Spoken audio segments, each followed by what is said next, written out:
Hello friends, welcome to this second video in this series where I am solving the last year papers of the NEET. Today I will be solving the paper of NEET 2019 held on the 5th May 2019.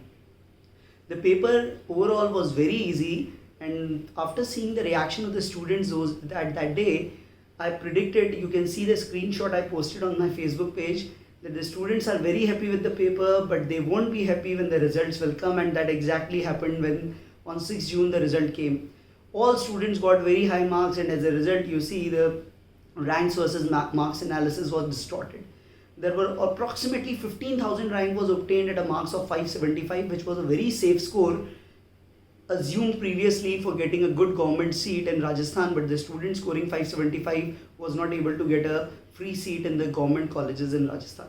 So the paper was easy, but the result as a result was not that good for the students, because they were assuming the student like 550 score we would be able to get MBBS in a good government college at no extra fee, but that didn't happen. So that is the, you can say, the downfall of the easy paper when it comes.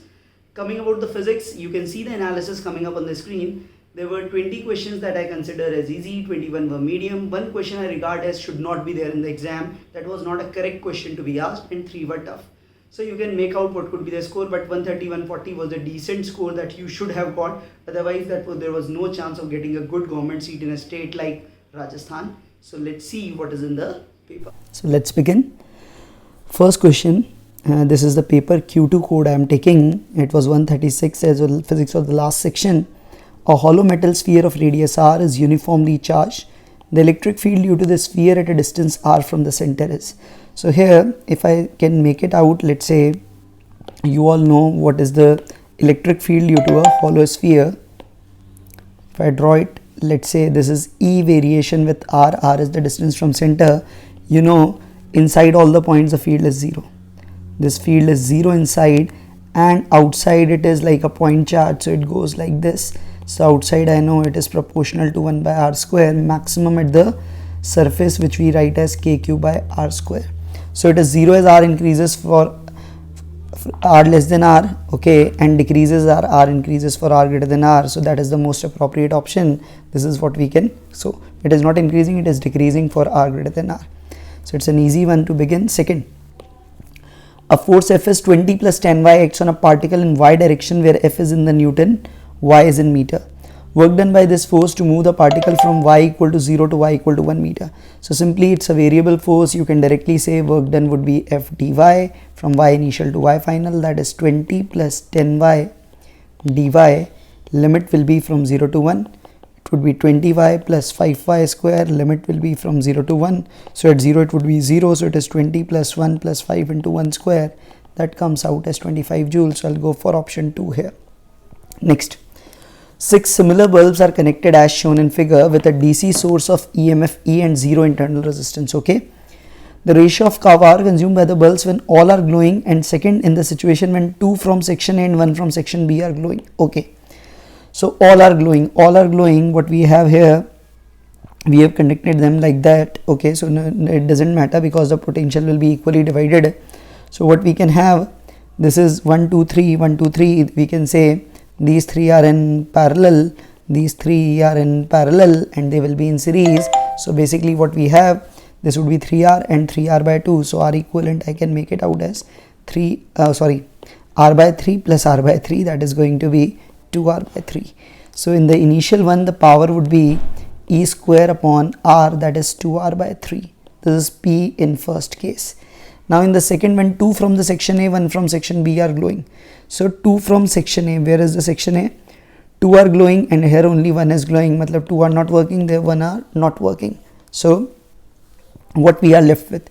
So the effective is, this resistance is going to be r by 2, this is r. So now the r equivalent becomes 3r by 2. So the power in the second case is going to be E square upon 3r by 2. So if I take this P1 to P2, the ratio, this will be coming out as, if I do, it would be reverse I'll do, so that would be 3 by 2 upon 2 by 3. So that ratio is 9:4. So go for option 1 in this particular case.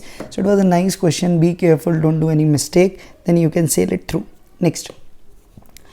A soap bubble has a radius of 1 mm is blown from a detergent solution having this surface tension. Pressure inside the bubble equals at a point Z0 below the free surface of water in a container. Okay.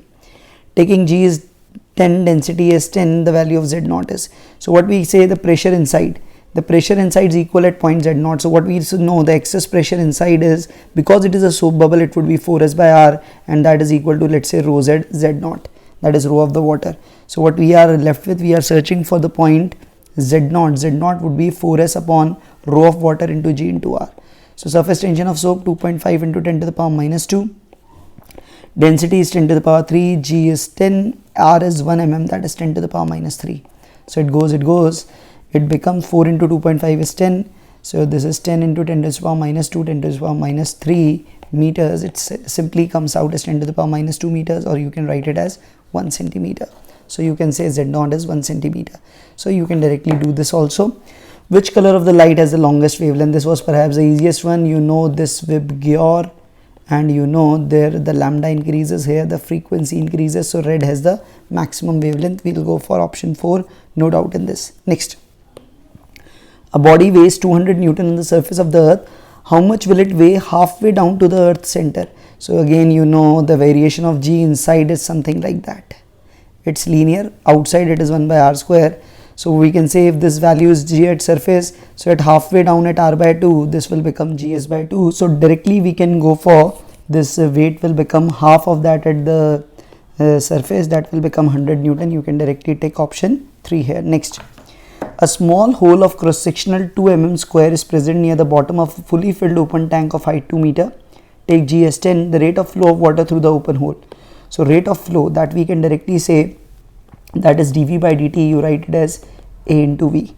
Okay, so that is the rate of flow, and if your rate of flow would be A into V, A would be pi R square, or direct area you are given, no need to write it. Area is 2 mm square, that is 2 into 10 to the power minus 6, and V you know is equal to root 2 GH. So 2 into 10 raised to the power minus 6 root 2 GH, that is 2 into 10, and the height is 2. So what it becomes, this is root of 20. So 2 into root of 20 into 10 to the power root of 40, sorry, or 2 I can take out outside. It will basically become 4 into root 10 into 10 to the power minus 6, and root 10 is something 3 point something. So going by this option, it would be 12.6 into 10 to the power minus 6 meter cube per second you can go for. Next. A disc of radius 2 meters and mass 100 kg rolls on a horizontal floor. It is rolling. Cm has this speed. How much work is needed? So you directly know that W net is equal to delta K. And what is delta K here? You will have final energy as 0. That would be the initial one. So negative work would be needed. And what is the initial kinetic energy? We'll write it as rotational plus translational. So because it is a disc, what I can write, rotational energy would be half I can be written as mr square by 2 into omega square. Omega is V by R whole square, plus that we write as half mv square. So what will become 3 by 4 of mv square, which is 3 by 4 into 100 into V square is 20, that is 1 by 5 whole square. So if I do this, this is 100 by 25, 4 goes, it is 3 joule. So the option here should be option 4, that is 3 joule, that is the answer here. Next. Two similar thin equiconvex lenses of focal length f each are kept coaxially in contact with each other, so the focal length of the combination is f1. Because both are similar of focal length f, if you add them, you can directly say this 1 by f1 would be equal to 1 by f plus 1 by f, or you can directly say f1 would be equals to f by 2. When the space between the two lenses is filled with glycerine, which has the same refractive index as that of glass, then the equivalent focal length becomes f2. So what we have, equiconvex lenses, they were like this. Now this space between is filled with glycerine, so it becomes a new lens, which is what we can say it would be a concave lens. So what we will have, if that has the focal length f, it will have a focal length of minus 1 by f. You can directly go for, so now 1 by f2 would be 1 by f plus 1 by f minus 1 by f, because now there would be effectively 3 lenses. So 1 by f2 will become 1 by f, or you can say f2 will become f. So the ratio of f1 is to f2. If you do this ratio f1 is to f2, that will become 1 is to 2. You can directly do it. Next. The unit of thermal conductivity is, now this is a very standard thing that is expected from you all, that you all will remember. Okay, one question I have left. Let me do this first. In an experiment, the percentage of error occurred in the measurement of quantities A, B, C, D are 1, 2, 3 and 4% respectively. then the maximum percentage of error in the measurement x will be. So for the error analysis, you can directly say from this, the percentage error maximum delta x by x maximum would be equal to, in percentage term, would be equals to twice of delta a by a plus half times delta b by b. Because it is error, everything will be add up, 1 by 3 of delta c by c plus 3 times delta d by d. So do this. A error is 1%, B error is 2%, C error is 3%, and the D error is 4%. So what we have now, this is 2%, this is 1%, this is 1%, this is 12%. So 12, 13, 14, 16%. So this is a very high error, 16%. That should be the answer for this particular case. So we'll go for answer 16%, option 1 here. Next, the unit of thermal conductivity is. So what is the unit of thermal conductivity? How can you find out? So you know that H is equal to the formula that we typically write, Ka dt by dx minus Ka dt by dx. That is what we write. So this K, so the dimension of K or the unit would be, you can say that is H dx, or we have to use unit, so no need to write in dimension form. So what is H? H you know is what? K we are searching for. A you so is meter square, dt by dx is T by meters. Temperature or degree Celsius or Kelvin, sorry, that SI unit is Kelvin, you write. So that K unit will become watt per meter per Kelvin. That would be the answer. That is option 3 here. You can directly take it. Next, the work done to raise a mass m from the surface of Earth to a height h which is equal to the radius of the Earth. You have seen such questions in NT Abhyas test also. This is a very general question. So which is equal to the radius of the Earth. Work done we say is equal to delta U, that is U final minus U initial.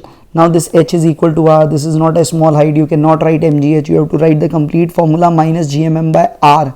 Here R, small r will become R plus H, which is 2R, and minus minus will become plus. Initially it was a surface, so gmm by R.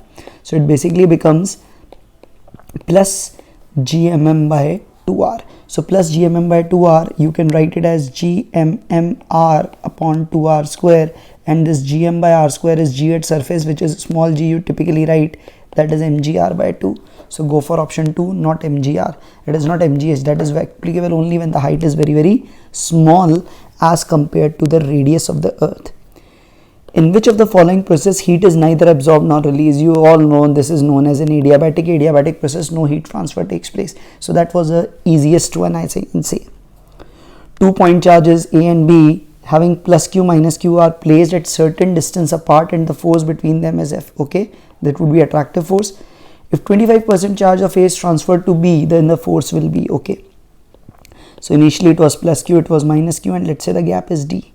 So the initial force is K, magnitude would be KQ square by D. Now 25% charge is gone, that becomes, it becomes 3Q by 4, and because of this plus Q by 4 coming, it also becomes minus 3Q by 4. So both charges become 3, 4, 3, 4. So new force would be K into 3Q by 4 into 3Q by 4, that is 3Q by 4 whole square into D square, that will become 9 by 16 KQ square by D square, or you can say initials 9 by 16 of the initial one. So go for option 1. So again a smart question, not a tough one. Next, the correct Boolean expression represented by the circuit diagram is. Now look at this diagram very carefully. For this LED to glow, what you need, this voltage, this is forward biasing it, so you want this current to flow like this, and if it gets a free path like this, it won't flow into this because it would be zero resistive path, so current will go definitely for this. So you want current to flow through this, so you want this part to be blocked, and for this circuit to be completed, both should be 1. If both are 1, you will see LED won't glow. So LED won't glow only for 1 1, so 1 1 will be 0, rest all combination will be 1 in the way you typically write. So this is basically the typical NAND gate you are having. So we'll go for NAND gate. Both are 1, then only the LED won't glow, otherwise LED will always glow. So it's a NAND gate. Next, which of the following acts as a circuit protection device? You all know circuit protection device is fuse. That is in 10th class you learn, no need in explaining this. A copper rod has 88 centimeter length and aluminium rod has an unknown length. Have their increase in length independent of increase in temperature. The length of aluminium rod is. Have their increase in length independent of increase in temperature. That is what we are given. Okay, so that basically that they want to tell that their increase in length, that means both will increase by same amount. That is the feeling I am getting after reading it. So delta L of copper should always be equal to delta L of aluminium, so that difference will always remain the same. So alpha copper into L copper into delta T would be equal to alpha aluminium, L of aluminium into delta T, both changes by same amount in contact. So what we will have, length of aluminium would be alpha copper, length copper upon alpha aluminium. This is the only choice we can do, otherwise nothing else explanation you can get from this language. So this is 1.7 into 10 to the power minus 5 into 88, and this divides by 2.2 into 10 to the power minus 5. So basically it becomes 17 by 22 into 88. So this is 417 4za, that is 68 centimeters. Go for option 3 in this particular case. Next, a parallel plate capacitor of capacitance 20 is being charged by a voltage source whose potential is changing at the rate of 3 volt per second. Okay, the conduction current through the connecting wires and the displacement current through the plates of the capacitor, you know, both will always be same. That is one thing. So I can reject these two options without doing anything. And because the voltage is changing, so there will be some current, so answer won't be 0. So smartly I can tick option 1. But let's say solve it also. So what we say, capacitance is 20 microfarad charged by a voltage source whose potential is changing. So what we write? We write Q is equal to CV. So the rate of change of charge dQ by dt, I can write as C is constant, that would be equal to C into dV by dt. That would be the current in the circuit. That would be equal to C 20 microfarad into 3, that is 60 microamperes. I can go, and you know, if the current is flowing in the wires, it will also be flowing between the plates, and that is called the displacement current. Both are always equal. So go for option 1. Alpha particle consists of, you know, that is helium nucleus. It has helium nucleus, so electron won't be there. There are only 2 protons and 2 neutrons. So that's an easy one for you. You can directly tick option 4 here. Next, you have a block of 10 kg contact against the inner wall of a hollow cylindrical drum of radius 1. Friction coefficient is 1.1. The minimum angular speed needed to keep the block stationary when the cylinder is vertical and rotating. So it is basically what we can say a rotor. The rotor device generally we talk about. Let's say it is rotating about its axis with angular speed omega. Let's say this block is like this. So the minimum angular speed needed to keep the block stationary. So to keep it stationary, what we need to do here, so it would be, let's say, hanging somewhere. It is want to tell us about that. So there will be a normal force, because that normal should provide the necessary centripetal force. Because of rotation, it has a tendency to go out, so it will push the wall outwards and the wall will push inwards. That would be m omega square r. And this mg wants it to go down, but friction will stop it. So Fs is equal to mg. So we know mg should be less than equal to mu s and Fs max. So mg should be less than equal to mu s m omega square r. So omega should be greater than equal to root g upon mu s r. That is what you get. So g upon mu s r, g is what? You will take 10, mu s is 0.1, r is 1, so this is 100. So omega should be at least 10 radian per second to prevent it from falling or to keep it stationary. So it is 10 radian per second you will go for. Next, increase in temperature of a gas filled in a container would lead to, container means we will assume volume to be constant and it will be closed, so moles will also be constant. So if you increase the temperature, definitely pressure will increase. So decrease in pressure is definitely less. Decrease in intermolecular distance, because the number of moles and everything is same, so we can't comment it won't be happening. Increase in the mass, no, it only increase in kinetic energy, because temperature is increased, so average kinetic energy or the complete kinetic energy is definitely going to increase in this case. Next, a 800 ton coil of effective area 0.05 meter square is kept normal to a magnetic field of this. Then the plane of the coil is rotated by 90 degree around one of its coplanar axes in 0.1 second. EMF induced is, so EU says minus delta phi by delta t, you can write. So initially it was normal to the magnetic field. So it was normal to the magnetic field means plane was in normal, so the area was completely in it, so flux would be maximum. Now by rotating it would be 0, so the change in flux or magnitude, if I can check of E, that would be delta phi would be B into A, because at one time it is BA, one times it is 0 upon delta t. So B into A, B is what? Or n delta phi by delta t, n is also given, so n BA by delta t, that should I write. So 800 into 5 into 10 to the power minus 5 into 5 into 10 to the power minus 2 upon delta t is 0.1. So this is 10 to the power minus 5 minus 7, so it will be reduced by 1. 10 to the power 10 to the power minus 6. 5 5s are 25. 25 into 8 would be 200, and this is 00 also. So that is what we are getting. So 1 2 3 4. So that is 10 to the power minus 6, so it becomes 0.02 volt. So I'll go for option 3 here. The answer will be 0.02 volts. Next, two parallel infinite line charges with linear charge density plus and minus lambda are placed at a distance of 2r in free space. What is the electric field midway between the two line charges? So what we have, let's say, let me assume like that, and this is the first one, this is plus lambda and this is the minus lambda. So at the midway it would be like this point P. Due to the positive one it would be here, and due to negative one it would be here. So field would be 2 times of the individual one. So individual is 2k lambda by this gap is 2r, so gap half is r. So 2k lambda by r, so you can directly say it 4k lambda by r. K is 1 upon 4 pi epsilon naught, so that is lambda upon pi epsilon naught r, Newton per coulomb. That is what you are going to write. So it is option 2, that is the most appropriate you will see. Next, in total internal reflection, when the angle of incidence is equal to the critical angle for the pair of media, what would be the angle of refraction? Okay, so if I is theta c, we can say the emergent angle or the refraction angle will be 90 degree. It will just be going at a glancing way like this. So if it is theta c, this is a denser medium, it is going into rarer medium, it will go like this. This angle will be 90 degrees, so go for option 3. And if it is slightly greater than theta c, it will be TIR. Next, an electron is accelerated through a potential difference of 10,000 volts. Its de Broglie wavelength is, so you directly remember for electron the de Broglie wavelength result you know is 12.27 upon root V angstrom, or 1.227 by root V nanometer, whatever way you know.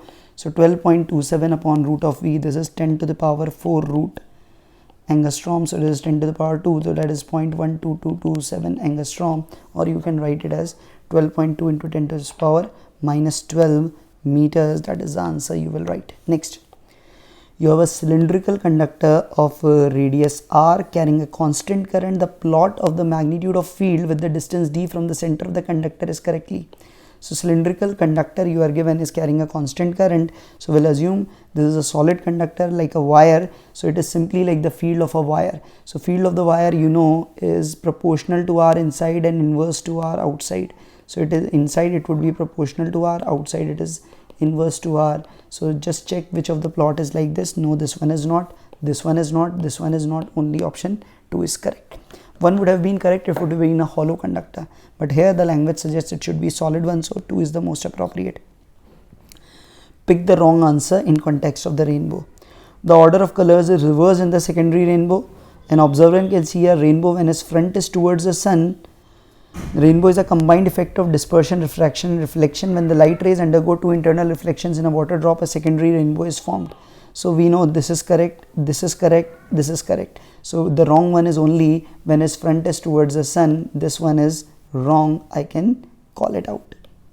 So always remember, rainbow cannot be seen when the observer's front is towards the sun, that is for sure. Next, the next one, the total energy of electron in an orbit is minus 3.4. Its kinetic and potential you know, K is equals to, you can say K is equal to mod E is equal to mod of U by 2. These two are negative. So if total energy is minus 3.4, kinetic energy would be plus 3.4 and potential energy would be double negative, that is minus 6.8. So that's a standard result. So option 2 is the easiest one you can go for. Next, the motion of a particle executing SHM is y is a naught plus a sin omega t plus b cos omega t. Now amplitude is, so you can directly say it would be y minus a naught is a sin omega t plus b cos omega t. So first of all, SHM's mean position would be y equal to a naught, and this is standard result you know. You can write the amplitude here would be, in this case the amplitude, if you have to write, this is under root a square plus b square. You can do by phasor or you can do by a trigonometry analysis.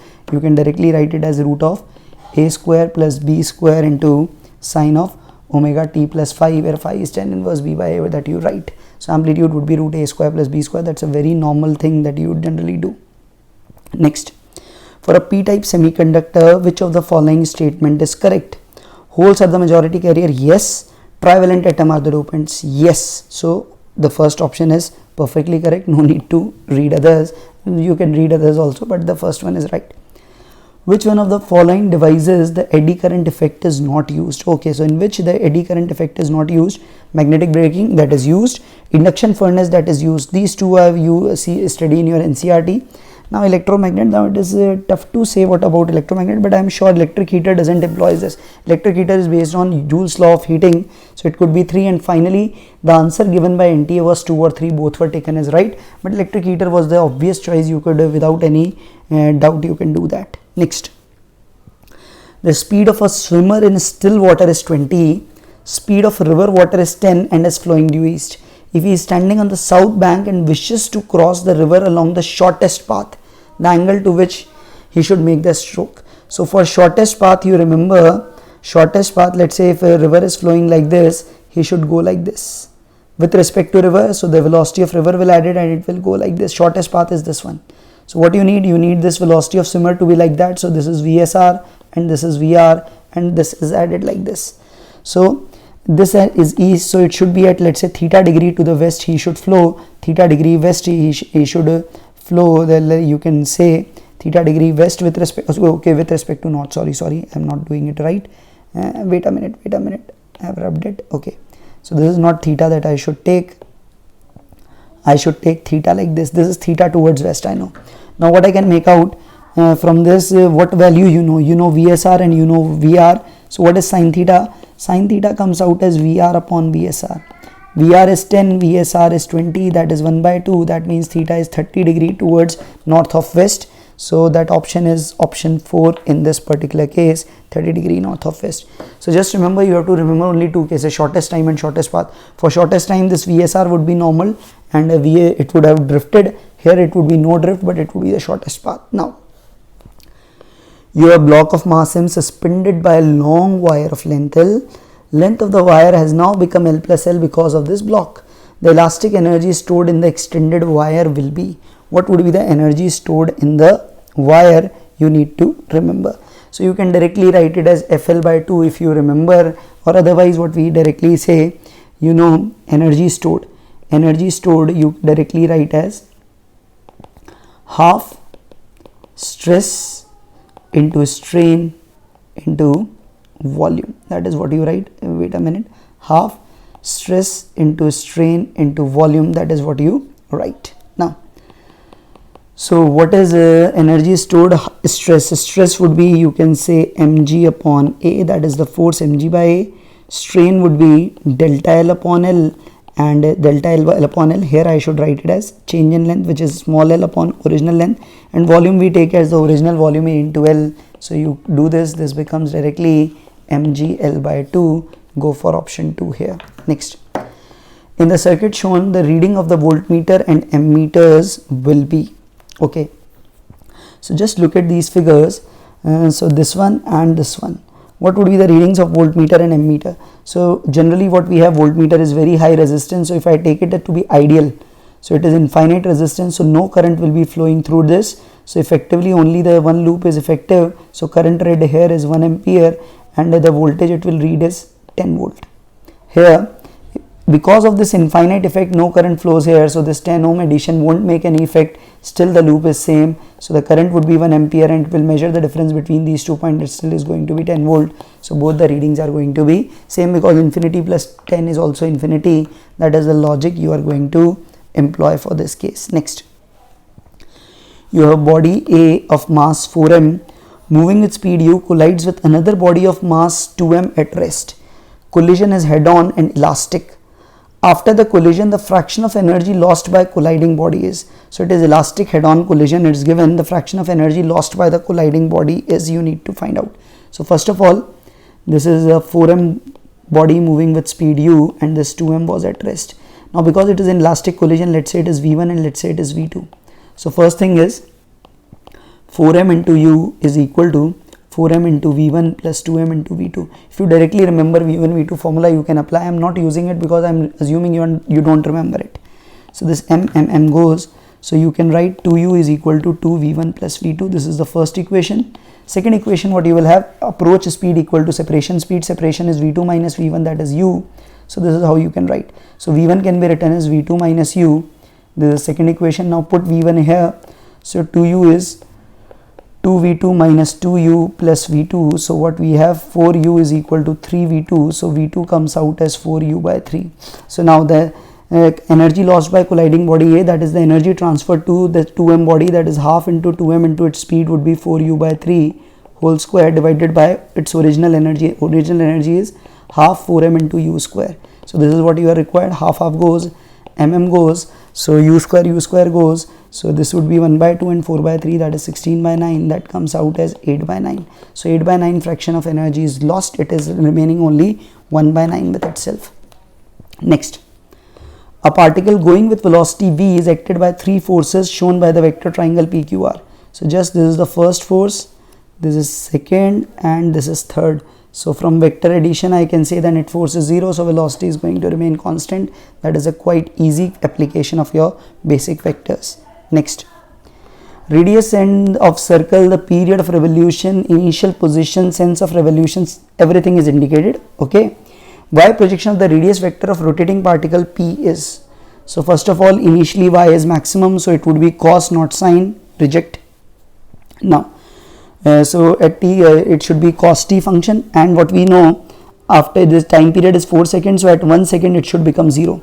At 1 second it should become 0, so put it 1, it will be 0 here, it will be 0 here, it won't be 0 here, so this is also rejected.